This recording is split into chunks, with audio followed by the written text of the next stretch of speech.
Hello, I'm Archibald Gordon and welcome to Let's Talk Goals, where we talk about how we can make Jamaica the best place to live, work, raise families and do business by achieving 17 big goals. We call them the Sustainable Development Goals, or the SDGs. Now these goals aim to make the world a better place by 2030, and it's pretty simple when you think about it. Everyone should live a good life without harming the planet, and the harming the planet part of that is what we call sustainable development. It's about keeping our home, the earth, in good shape. And as I've said throughout this series, a national plan is just that. It's a plan for every national. We live in our homes and we live in our communities, so we all need to work together to make them better.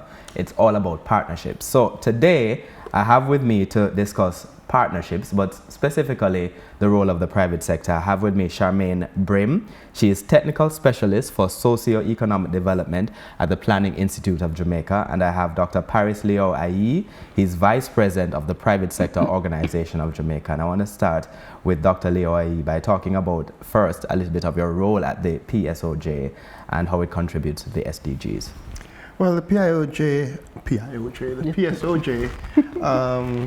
has several standing committees that allow us to have focus on key areas of the country as it relates to private sector interests.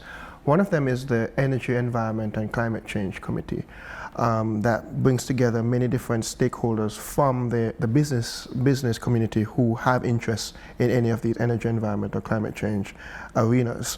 So when we have representatives from the energy companies, the oil companies, the gas companies, we have representatives from the utilities, but also from environmental firms that do EIA projects or involved in environmental. That's environmental impact assessment projects. Environmental impact assessment, but also engineering firms. We're also talking about large manufacturing companies that have ESG program and environmental, social, and governance initiatives going on. The PSOJ realizes again that the environment and sustainability is more than a slogan, is more than a beach cleanup or planting a tree once a year. It is something that's going to be woven into the fabric of our members' operations, and with particular interest with the private sector. It's not quite open-ended. A national program has much broader goals and therefore difficult to contain and measure and keep track of. Within the private sector, it's a little easier. We are driven by obviously the notion of making profits, but also reducing costs and being compliant. All of these things were down to environmental responsibility. But also the recognition of the triple bottom line is not just about profits, it's also planet and people as well. And how we get ourselves around that is very important, and that's what we're doing right now. In that sense, before I get to Ms. Brimm, there is a business case for getting involved. What is the business case? Right now, I mean, beyond productivity improvement and gains, beyond reducing energy costs or production costs or packaging costs and distribution costs, beyond looking at our products and making these things sustainable, both in terms of domestic production but also global supply chain. We're also looking at our people. Our people are not just our customers. Our people are our suppliers. Our people are our staff. Our people are our regulators, all of whom are working within the business sector ecosystem. What is good for our customers is good for the company, and it's something that we have to stop the kind of zero-sum game thinking that you can only do one or the other. And also short-term profits and those things. Because when you look at risk is a key thing in any company's operation. And when we see the risk of climate change, when we see the risk of so many other things happening out there in public space, it's not just about inflation and exchange rate devaluation. It's about what's going on in the environment, and we're seeing this in a very real way across the world, as we aspire to become this developed country in Jamaica. the private sector has a very big part to play in all of that. No, and that's why you're involved in several different projects. Before I get to those projects, let me just invite Charmaine Brimm here to talk a little bit about the work that you do at the PIOJ, because your work focuses primarily on community development. Correct. So I'm assigned to the Community Renewal Program unit, and our mandate is to coordinate interventions to ensure effective service delivery in the most volatile and vulnerable communities across Jamaica. So, which essentially is those communities that has over 70% of crime. So we seek to provide a platform where partners or stakeholders, and stakeholders are government, international development partners, the private sector, NGOs, civil society groups, to come in a space where planning can be done together to inform, to identify priorities in these communities, because we look at the volatility issues. Volatility looks at issues such as the presence of gangs, we look at the violence-related injuries, murders and shootings, and we also look seeking to address the vulnerability issues, which are focused on things like teenage pregnancy, looking at literacy levels, the issue of squatter settlements across communities. So we try to pull partners together to address the priorities that can help to reduce these vulnerabilities as well as these volatilities. The Community Renewal Program also seeks to coordinate around 6 main pillars, and these pillars were identified coming out of an assessment that was done by the UNDP as well as the PIOJ, which shows that most of these volatile communities tend to have issues around 6 broad areas. 1, governance, and when we talk about governance, we're talking about the ability of community members to participate in the decision-making process. How do they make decisions for themselves, advocate for themselves? So governance is one. We look at socioeconomic development, because we're saying persons must be able to have agency, be able to provide for themselves and their families. So when we talk about socioeconomic development, we're talking about issues such as employment, readiness for the work world. We also look at promoting entrepreneurship, so persons who are interested in starting their own businesses, etc. We look at social transformation.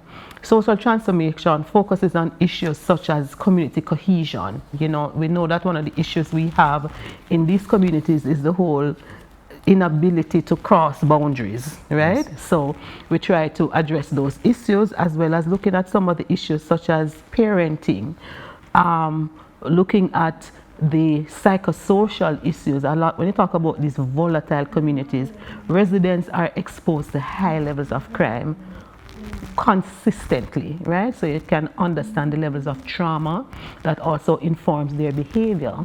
So we want to address some of the psychosocial issues that can help to heal trauma, and also to try and bring back that cohesiveness in the community space. So the intervention might cover any of those particular areas? Any of those, in addition to physical transformation, looking at the built and natural environment, and youth development. Youth is a cross-cutting issue, because we recognize youth to be both the victims and the perpetrators of crime. So interventions can be along any of those 6 belts. Let's talk about one example of an intervention then, for instance, that would address something like teenage pregnancy. What would that look like? Okay, so that would look, for instance, like we would introduce one of those education programs. One, in terms of, first of all, as a young person, the whole thing of sexual reproductive health, looking at that, looking at things like, even if you do become pregnant, how do you cope?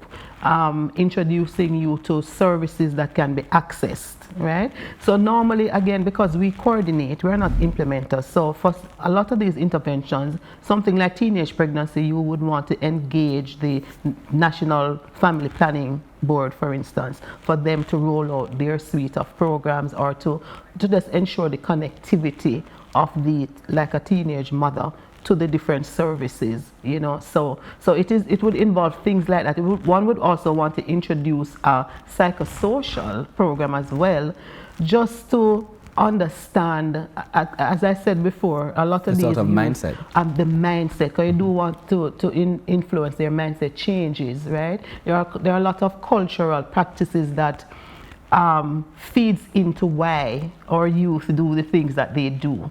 So the whole renewal of the mindset and exposing them to alternatives, you know, is important. So when you this sounds like a sort of makeover that involves a lot of different kinds of people. So if you're having an intervention, for instance, you might go into a community with the aim of coordinating with the partners who can address those different aspects just in relation to teenage pregnancy, as one example.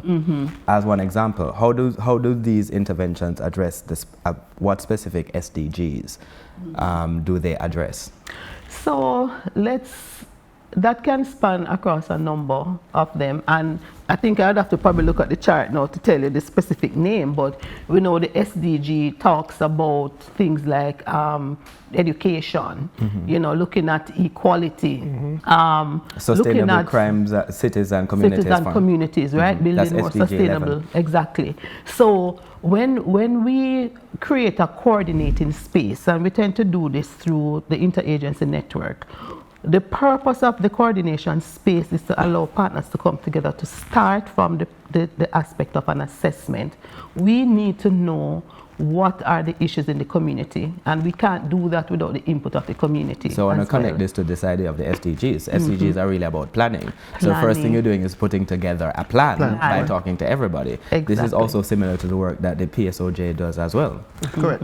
And again, you know, one of the things, I mean, you have to have a plan and then execution. A plan isn't just to have it and then put it on the shelf. And the engagement that is involved with the SDG implementations is critical. Understanding that the private sector has a huge role to play. This is not just all on government. It's not just all on civil society.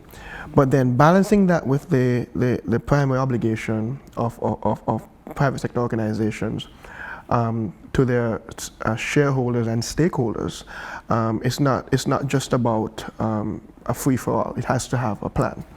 And how do those plans begin to dovetail with internal corporate plans? Where does the alignment occur? How does the alignment affect the primary objectives of a corporation? And again, it is not incompatible. And again, even if you look at the individual SDGs on their own merits from a primary objective of a business.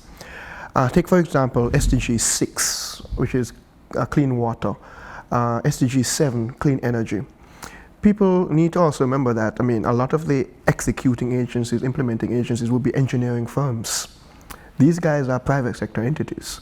They bid for contracts, they do these things. So the opportunity for businesses to ride the SDG wave, build more efficient systems, be a channel and a pipeline for innovation, which itself leads to business opportunities and profits and so on.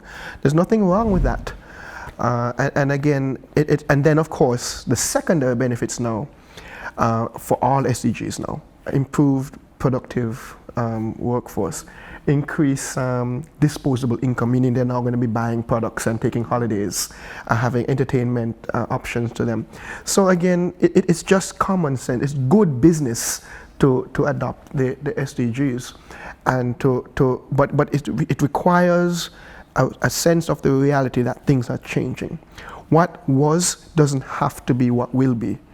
And stubbornness is going to be a very brutal teacher if you're not able to understand that. And again, it's very short-term planning on the part of businesses if you don't begin to embrace this wave right now. And you cannot blame government for not doing its part. You cannot blame the media in terms of disseminating the message. Don't dismiss this as being a conspiracy theory or hoax or something like that. It's real.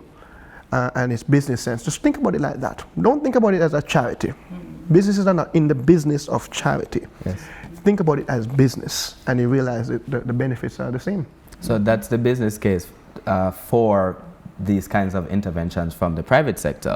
What is it from government? What's your investment? I mean, apart from being the people who actually do it, what does it do for communities? Well, You know, we spoke about one of the SDGs being towards sustainable communities, but there's also that which speaks about decent work. So one of the things from the community level as well is that we want to position community members as well to be able to access decent work, to create their own employment opportunities. So even when we talk about promoting entrepreneurship, right? We have a lot of entrepreneurs coming up, so it's adopting the relevant business principles and models. And at this point I want to mention, for instance, the social enterprise model. We're talking about the SDGs, and the social enterprise model looks at a quadruple bottom line that looks at the economic, the social, the environment, and the cultural. I was very happy to... Just before you move on, let's talk about what the social enterprise model is. Oh, yes. So the social enterprise model, so by definition, we say that the social enterprises are businesses that solve social problems. Solving social problems that uses their surplus to reinvest in the mission.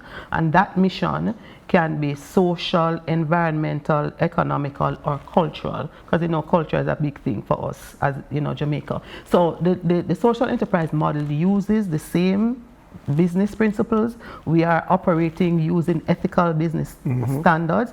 The difference, of course, is just that the use of your profits, right? Which instead of going to shareholders, it goes back into the mission. And this is something you've also been teaching at the high school level. So just to give a practical example of that, I remember going to Holland High School, and those students at Holland High School saw potholes outside leading to the institution, and they came up with a business idea in order to be able to both make a profit but also fix the potholes outside, just as an example of what you're saying. Excellent. And that's what we want to inculcate in our students.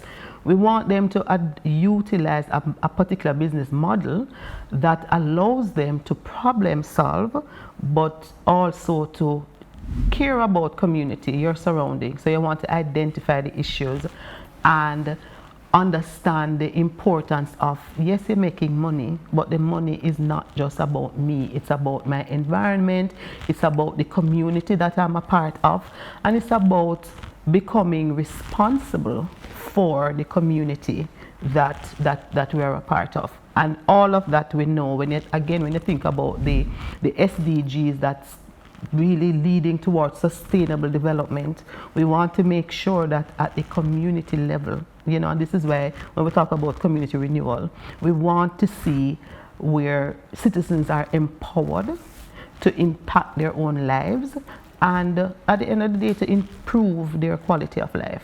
But also make money from doing all of that. Also make money from doing all of that. That's important, because you do need to be able to take care of yourself. You need to be able to take care of your family, and still ensure that you're building your community, you're contributing to environmental health, right?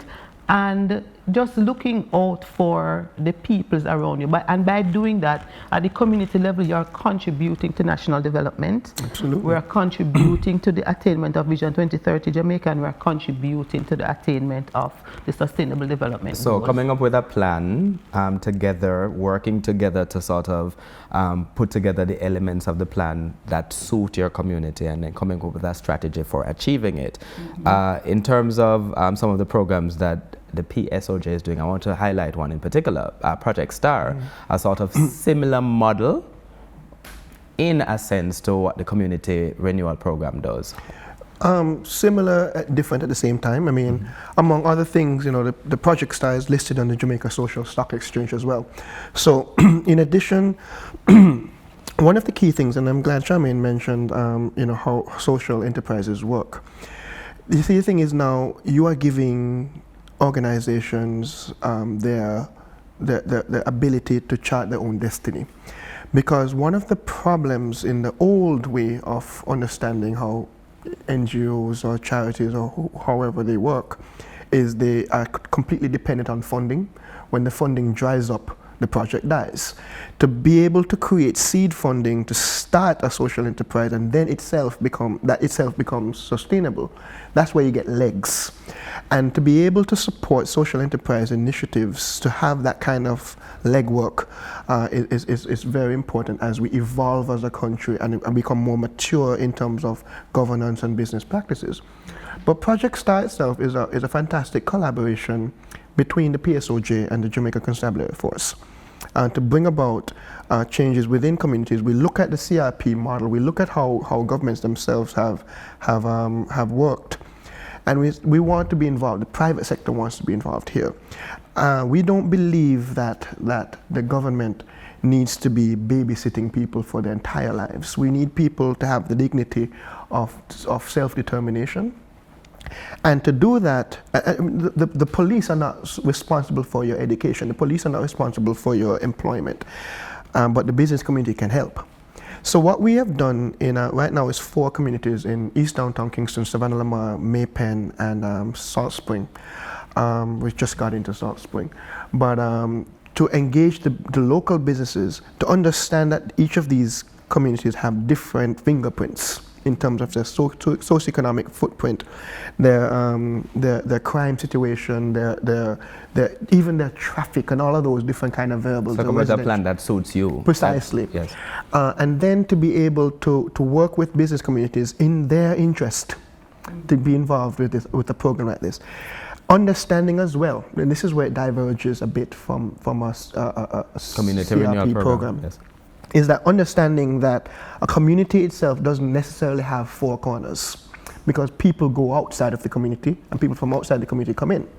So if we are able to touch a business that's outside of a community that would hire somebody from within the community, there we go.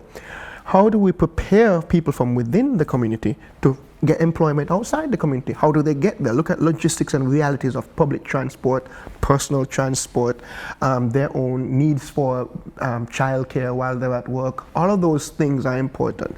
And then building a sustainable community, understanding that if in the case of a school isn't 4 corners and a concrete building. A school has students, but also teachers and staff.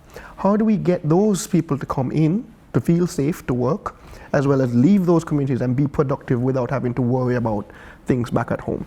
So it's a very inclusive program, Project STAR, but understanding full that we are building on the work done over 60 years by many different stakeholders as an independent country, and then evolving. We've learned, we understand that we cannot be doing the same old, but we bring 60 years worth of experience and education. All of us are getting training overseas and bringing back knowledge and experience, not to put it down. And that's where certainly the business community right now is engaged in a way I've never seen it engaged before. And we're very excited and proud of these types of initiatives. So you say not to put it down, and you say building on experience, but that means having a certain mechanism in place in order to be able to monitor and evaluate how these programs go. So I want to start there. How are you doing that? In terms of first ensuring alignment with the sustainable development goals, and then just paying attention to the progress. Because again, like a plan, plan for community, plan for your house. You have to change the plan as you go along. Situations change. So how are you doing that? Monitoring and evaluating in order to change as you go along. Okay, so we do have a robust monitoring and evaluation framework, and I will use Project STAR as an example because the PIOJ, so there's the partnership and the coordination. So there is a technical committee, working group that comes together where the Project STAR comes, and that is where we get the reports. No, so a technical committee now, this is like a group of experts from different sectors. So your police officers, your members of business community, the Project STAR team, the JCF, the HEART, the SDC, so all of the relevant stakeholders that are playing a role in what Project STAR is doing. So for the PIOJ, for CRP, we have a monitoring and evaluation framework. So we are looking at some particular indicators. So Project STAR is hitting a couple of things. You're talking about employment, you're talking about capacity building, you're talking about the reduction in crime, right? So we have we rely on the reports of our partners that will help us to feed that information into our indicator framework. And our M&E framework is aligned to Vision 2030, and which is aligned to the SDGs. And so it is as the work is going along that we are able to be monitoring and evaluating. So in the case, just in case you might need to make a change somewhere, you are able to do that before it gets to the end. So it's bringing everybody together, checking where you are on different matters, right? Measuring it, as in actually counting it with data. Exactly. So how much crime are you having? For instance, in the case of a teenage pregnancy intervention, are you having fewer or more people of teenage pregnancies? Checking. Right. So we always start with a baseline, right? Based on the point of entry.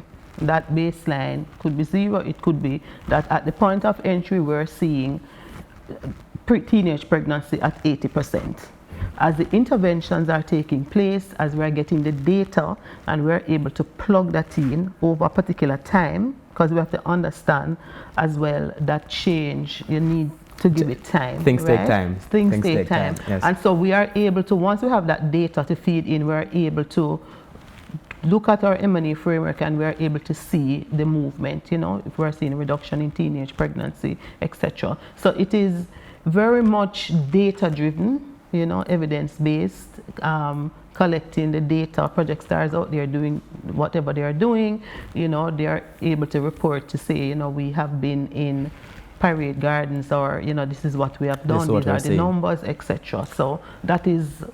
You want to yeah, but very quickly, I mean, beyond that, as an entity listed on the Social Stock Exchange, we also have M&E obligations in terms of reporting, because again, from the point of view of our partners and donors, they want to know where their money is going, what has it done, have we delivered what we promised in the pitches to them.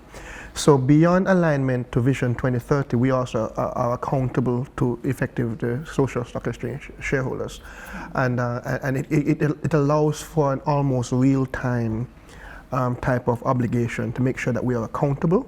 It is something that is standard business practice across the world, and to have the kind of assurance internally and externally that the money is having the maximum impact. And we can't take our foot off the gas, we can't cut corners with these type of things. M&E can be tedious, but it's necessary. And it's something, it's not an option, it's an obligation, and it's something that we take very seriously. So you've spoken a little bit about the business case, and as we close, I want to talk a little bit about the kinds of partnerships that we need to be forging as we go ahead on these programs to ensure they continue to be successful. Let's start with you. Right, so we need to continue partnership with private sector, with our civil society groups. The issues that we're facing cannot be addressed by any one entity. It takes a village. It takes a village, and there are different levels of expertise.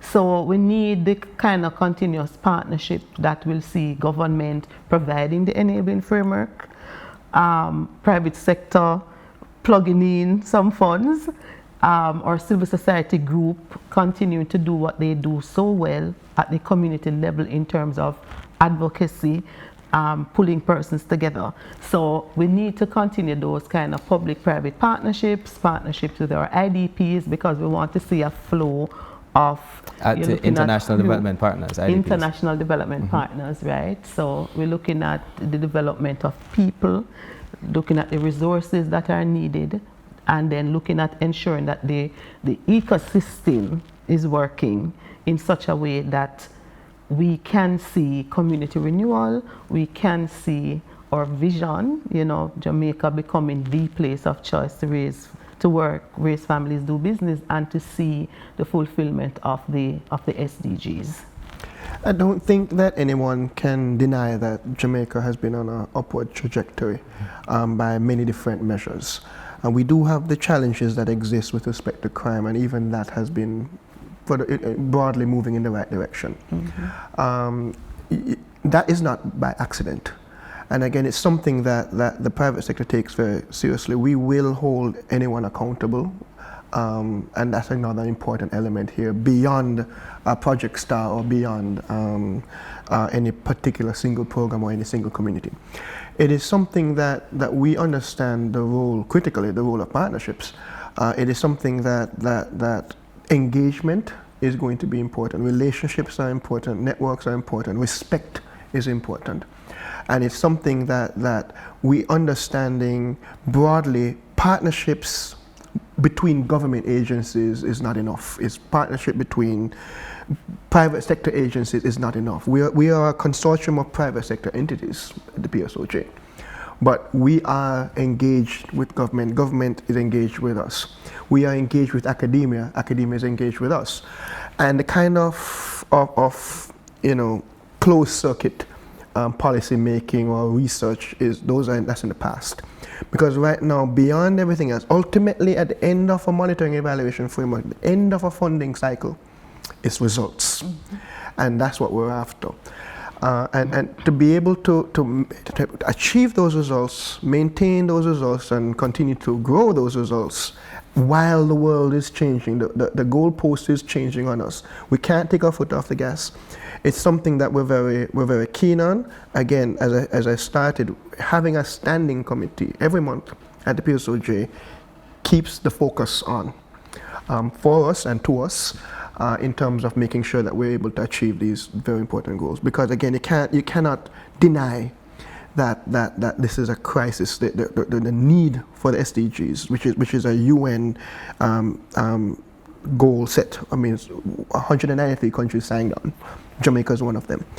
We have obligations to meet these goals, and as a private sector, we are doing our part to not get in the way and do our part to help achieve those goals. Because at the end of the day, it's all about partnerships. Absolutely. So we live in our communities, we are the ones who live in our homes. I think that's a beautiful point on which to end, and I'd like to thank my guest today, Dr. Parris Lyew-Ayee.